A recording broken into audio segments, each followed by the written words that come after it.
Hello and welcome to Donington Park for a very special occasion here. It's a 25-year anniversary for the Porsche Drivers Association, and this is where it all started. The Porsche race back in 1978, it was rather controversial at the time, wasn't it? Yeah, it was a bit. Porsche Cars Great Britain were thinking of promoting their new model and decided to have a race series, much against the wishes of Porsche in Germany's ambitions, and various correspondents was having, and they were told, you're not going to race this car, it's a road car, it was never designed to race. But John Aldington of AFM fame by then was a director of Porsche Cars Great Britain and did it anyway. They initially planned an 8-race series. They had 9 races in the season, and all the 12 dealers that participated all went out, got their cars, prepared them, and put professional drivers in them. So it was a very seminal year for Porsche racing in the UK.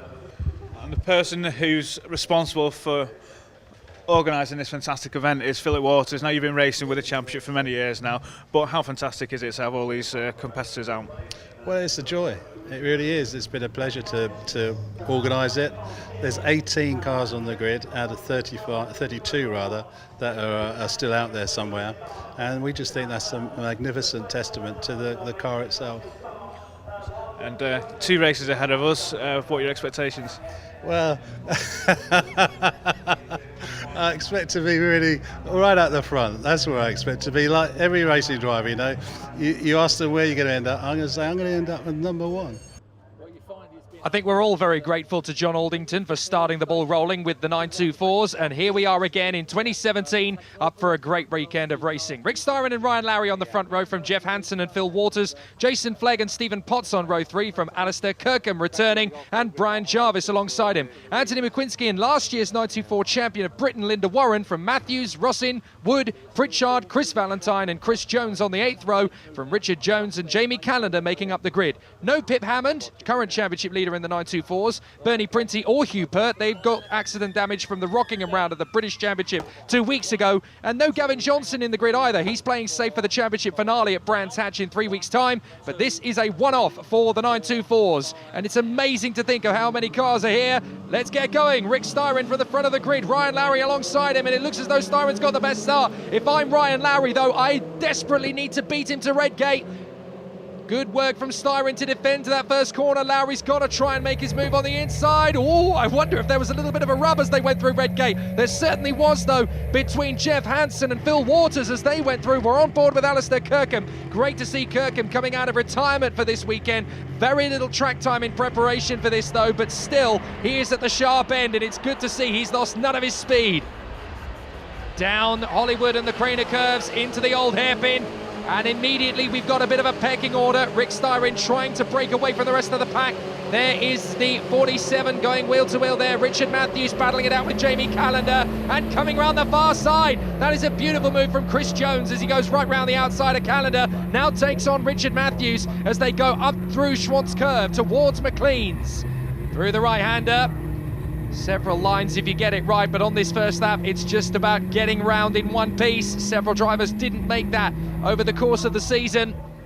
And I bet a very frustrated Pip Hammond is on the sidelines. That is a slide off from Jeff Hansen. Hansen has gone wide there in the battle for 3rd position. And I think that's Alistair Kirkham who has come through to 3rd place. So already there's been a bit of a shuffle in the order, but the 2 leaders, Styron and Lowry, are disappearing. Now, can Ryan Lowry succeed where Pip Hammond was unable to get one over on Rick Styron back at Alton Park earlier this year in the first round of the championship for the Toyo Tires Porsche Championship, where these 924s race regularly. This is a one-off event, of course, to celebrate John Aldington's valiant efforts to turn this road car into a race car. Down the inside goes Stephen Potts, makes the move there on Alistair Kirkham. Great move on the inside. He runs a bit deep though. Careful, Stephen. My goodness, that was close. We're right on board with Carl Rossin as he chases down the order in front of him. This is the squabble as they go down through the Craner curves, through the right, through the left. Cars getting very twitchy on the first couple of laps, but now they make their way through to the old hairpin. And this is where they get back on the power. Great battle between Kirkham and Potts in the early stages. We're on board with Linda Warren, the reigning Porsche 924 champion. She retired as the champion, so this could be her penultimate race ever as a competitive racing driver. She decided to bow out at the top, Alain Prost style, but came back for this weekend, as has Alistair Kirkham, of course, has come out of retirement. So it's been great to see so many familiar faces in the field who have raced in the 924s over the years. Some of these faces I haven't seen since my first weekend in the championship back in 2012 as a reporter. It's been great to see so many familiar faces come back, including one of them, number 69, Richard Jones. We'll try and keep an eye out for him. He is a former European Taekwondo champion. Here comes Linda Warren, up on the inside of Anthony McQuinski, down to the braking zone for the Fogarty S's, and Linda Warren proof. Oh my word, I wasn't expecting that one. Jeff Hansen stormed straight back through. I was going to say that is proof of what made Linda Warren a champion last year, but I don't think she saw Jeff Hansen coming with quite so much veracity on the inside there. Down the Wheatcroft straight once again, down towards Redgate, and the battle very much in honest now. Jeff Hansen in front of Linda Warren, Anthony McQuinski, then it's the 11 of Andy Pritchard to the inside. There is the number 9 of Jason Wood. So Jason Wood running in the PDC Racing colours that we've seen all the way through the season in the hands of Pip Hammond and Gavin Johnson. Neither driver on the grid in this one. Hammond because his car is too badly damaged after it took a trip into the wall at turn 1 at Rockingham just 2 weeks ago. And Gavin Johnson, his teammate, picked up his first win in that very race, but he's decided to play safe. So Jason Wood is representing the PDC Racing brand here this weekend. We're on board with Chris Valentine, and he has got an absolutely identical colour scheme to that of Philip Waters. It's an amazing livery if you get a chance to get up close and have a look at it. Hopefully throughout the rest of 2017 and 2018 you'll get a chance to look at it, but there's photographs all over the car from Philip Waters' trips across the world of motor racing. All his best mates and friends and supporters and sponsors are on the car, as well as 4 Formula One world champions, namely Sebastian Vettel, Nico Rosberg, Lewis Hamilton and Sir Jackie Stewart. You've got to look for them, but they are on the livery of the car. Down the Dunlop Straight. I don't care if there is no Dunlop Bridge over, you can't fool me, that is the Dunlop Straight, as all purists and fans of Donington Park will know. Into the right, into the left, over the curbs there of the Fogarty S's, and that's a good run out of the turn for Chris Waters, for Chris Valentine even, I know what I'm trying to say, as he chases down Jason Wood. It's so easy to think that that is Phil Waters' car because that is his livery, but Chris Valentine deciding to have a go at it, and up the inside goes Valentine, gonna make the move on the inside of Jason Wood. There's not a lot of space, but Valentine makes the move stick. Beautifully done. And now that's opened the door for Matthews. Matthews is going to nip through as well. Oh, Jason Wood opens the door and 2 of them sail through. That is not what he wanted as they go out of Hollywood, down the Craner curves. But now Jason Wood has got an opportunity to get back on the offensive. Matthews being a little bit defensive now down to the old hairpin, but that leaves him vulnerable on the exit. Can Jason Wood get a better run? Not on this occasion, but Matthews has got his sights set on Chris Valentine up the road as they go up through Starkey's Bridge, up towards Schwantz. Watching this all unfold is Chris Jones in the 13. He might be able to pick up the pieces if he gets a little bit sloppy in front. Through the right, let's listen. Up through the throttle. Great car this, an absolutely brilliant car. Who on earth at Porsche Germany said this wasn't a racing car? We've had decades of great fun with these things. And having driven one myself at the start of the year, you really can have a lot of fun with these cars. It is a dirty, great go-kart with a body. Absolutely amazing. Now down the straight, is Jones having to defend from someone behind him here?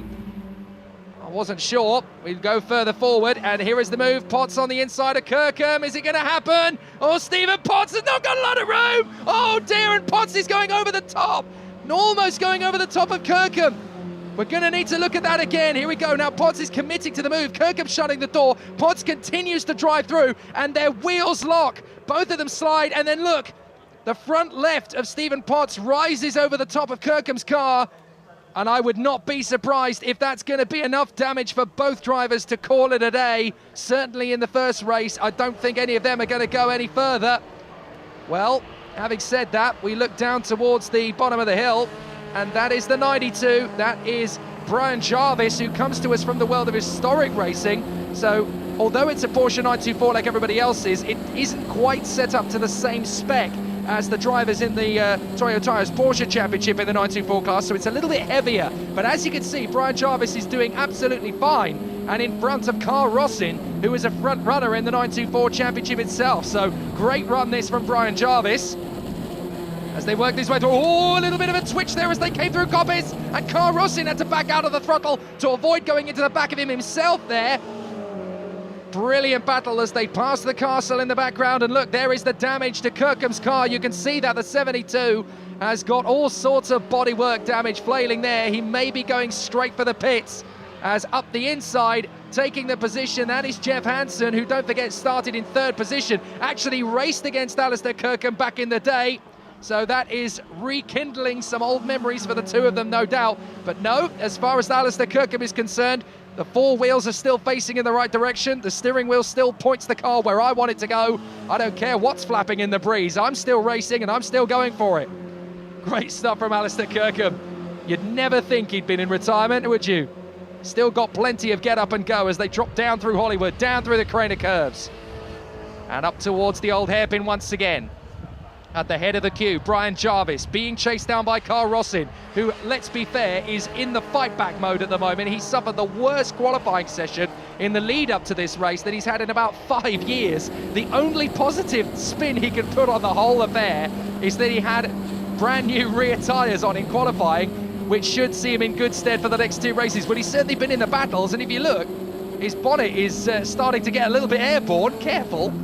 But the pin is definitely in. It's just these cars, I suppose, maybe the Porsche Germany people had a bit of an idea that this was not meant to be a racing car.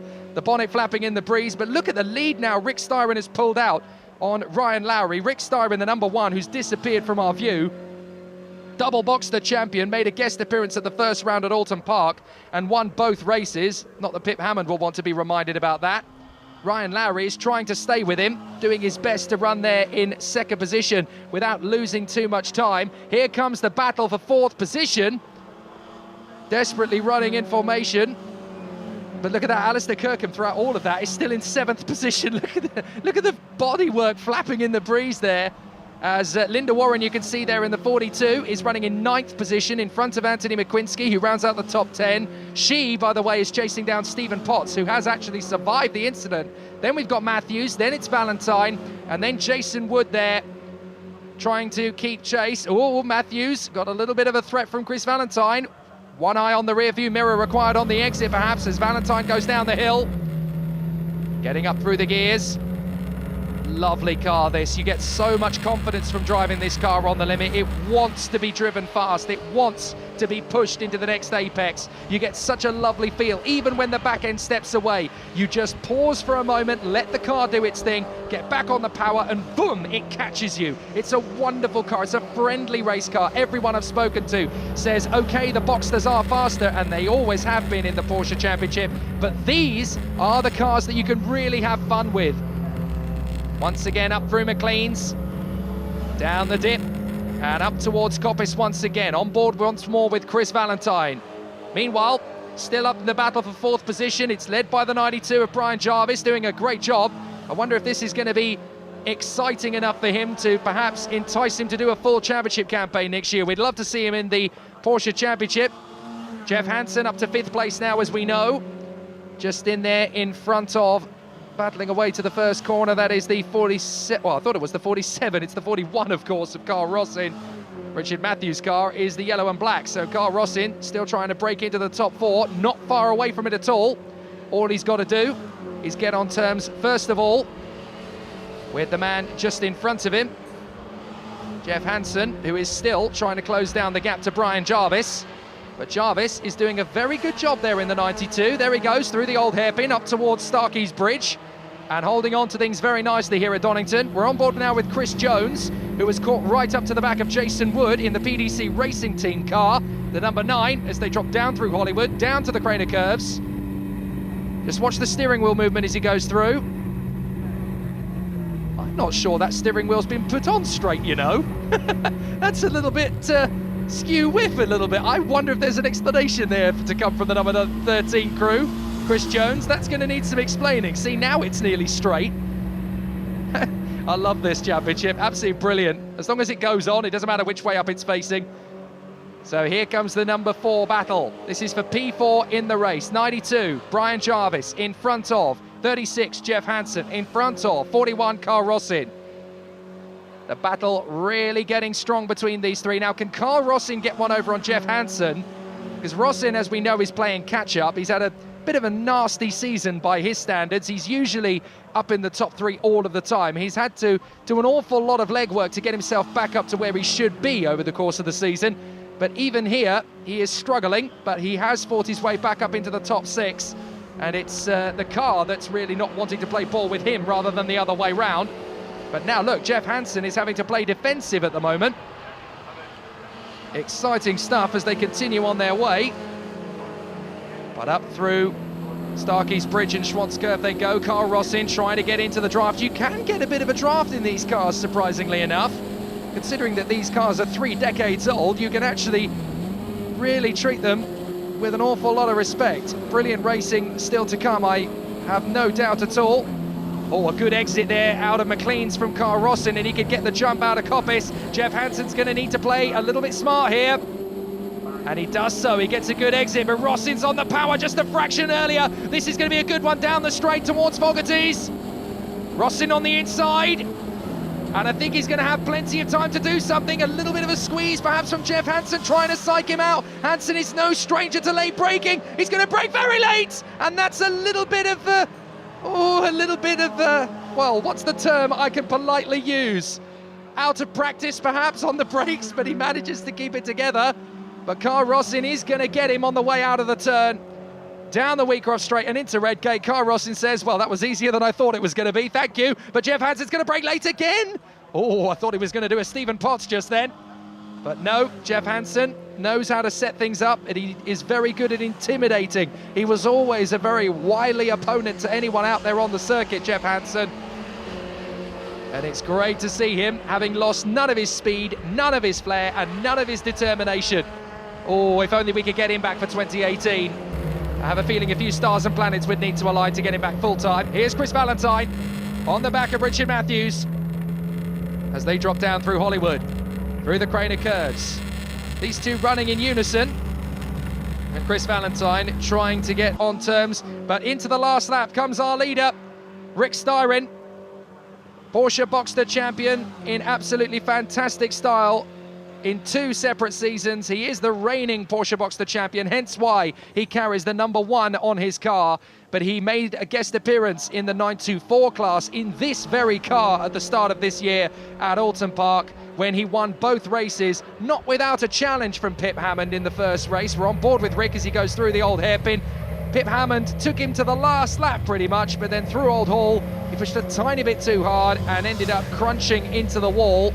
That's a famous one amongst the BRSCC Porsche Championship fraternity and its fans. But no Pip Hammond here, it's a shame. I think we would have had another battle royale out front. But Ryan Lowry has done his very best to stay in touch with him, but it just isn't quite enough on this particular occasion. Rick Styron, well, when you put him in a Porsche, he's usually going to be out in front, and he has done so again here in the great 924 race at Donington. He's done it in race 1, and it would be a fool who bet against him in the second race. Only mechanical gremlins in his current form are going to prevent him from making it 2 wins out of 2 as he goes into Fogarty's for the last time. Rick Styron is going to make it another victory, his 3rd in as many starts in the Porsche 924 in 2017. The checkered flag flies, and the first of the 2 races here in the great 924 race is won by Rick Styron. A wonderful comeback, great fun. I suppose he must have found it rather dull out in front, but he has nobody to blame but himself. But he won't mind that at all. He will be absolutely delirious at winning by such a large margin. Here comes Ryan Lowry. Ryan Lowry out of the final turn. A valiant effort for him in 2nd position. And the returning Jason Flegg coming through very quietly and on his own in 3rd position. And I hear rumours that he is considering a full-time return in 2018. We all want to see that. And considering how well he's gone here, the former Boxster driver, well, I would not be surprised if he's got the bug back again. Across the line goes the 92 of Brian Jarvis. Carl Rossin is 5th. And in 6th position across the line comes Jeff Hansen. That is your top 6. An absolutely terrific first race of the day then in the 924s. And that's why John Aldington knew better than Porsche Germany. This car is a fantastic racing car, and we get to see brilliant racing with it day in, day out. Here comes Linda Warren across the line. The 924 champion of 2016, for one day at least, is back to her best, having done another fantastic job. Very little experience coming back into the championship after nearly a year away from driving any form of competitive racing car, as Wood and Jones go across the line very nearly side by side. Absolutely brilliant, and that is the flavour of this event. Rick Styron taking the victory ahead of Ryan Lowry and Jason Flegg. Brilliant first race. Here is the result then. Styron in front of Lowry and Flegg. Brian Jarvis in a brilliant 4th place in front of Carl Rosson and Jeff Hansen. Linda Warren comes home in 7th place in front of Anthony McQuinski and Richard Matthews. Rounding out the top 10 is Chris Valentine, just 12 seconds ahead of Jason Wood and Chris Jones, with Andy Pritchard and Richard Jones completing the field. A great first race with another brilliant one to come. Now, I would have put my house on Rick Styron winning that race. You made it look easy. You let Ryan get a bit close to you. You saw you had a 10-second penalty and just put your foot down. To be fair to Ryan, he was hanging on nicely, and I saw the 10-second penalty and I thought, flipping heck. So every lap was like a qualifying lap. But I think today's a bit more than that. It's about everybody's come together with this, and so much effort's gone into it. If you take Phil, Ryan with his social media, all the display, I think it's more about that than the racing. It's been an incredible day. Yeah, it is fantastic to see 18 Porsche 924s on the track at the same time. It's not happened for a while. No, not at all. Sort of double the numbers that you usually see of the 924. And it's got a bit of a carnival feel today. There's a bit of a cloud coming over, so hopefully we'll have some rain for the last race, and should be good with Ryan. A full reverse grid, so that should be interesting. Yeah, I was just about to mention that. You start right at the back. We're going to see you win it. I wouldn't put it past you. I'd like to get stuck in, and we'll see. Good luck. Well, congratulations for the first race. Good luck for the second. 2 weeks ago at Rockingham, Ryan Lowry, you secured a first place and a second place. First race here at Donington Park, second place. Well done. Thanks very much. It was a great start. I got a good start. Went in pursuit of Rick. Stuck with Rick for a couple of laps, and it just, I didn't quite see his 10-second penalty board for the jump start. He just went into qualifying mode and just went for it. I just brought it home, and unfortunately just that too far to take the win with the penalty. First couple of laps, I really did think it was going to be a battle between you two, but he's always got a legs. He's always got a plan B, hasn't he, Rick Styron? It's Rick Styron, isn't it? The car's quick, he's quicker. What can I say? But let's talk about the event. It's great to be here for the 25th anniversary. Yeah, it's been a great event. Obviously, 18 cars on the grid. I think Pip mentioned earlier on that that's the biggest number since 2005. So hopefully they can take a turn and obviously just increase the grid numbers and go further with it. Race 2, reverse grid. What can you do from there? Well, it's going to be wet. I'm pretty sure about that. Just give it some beans and let's go for it. Good luck. Cheers.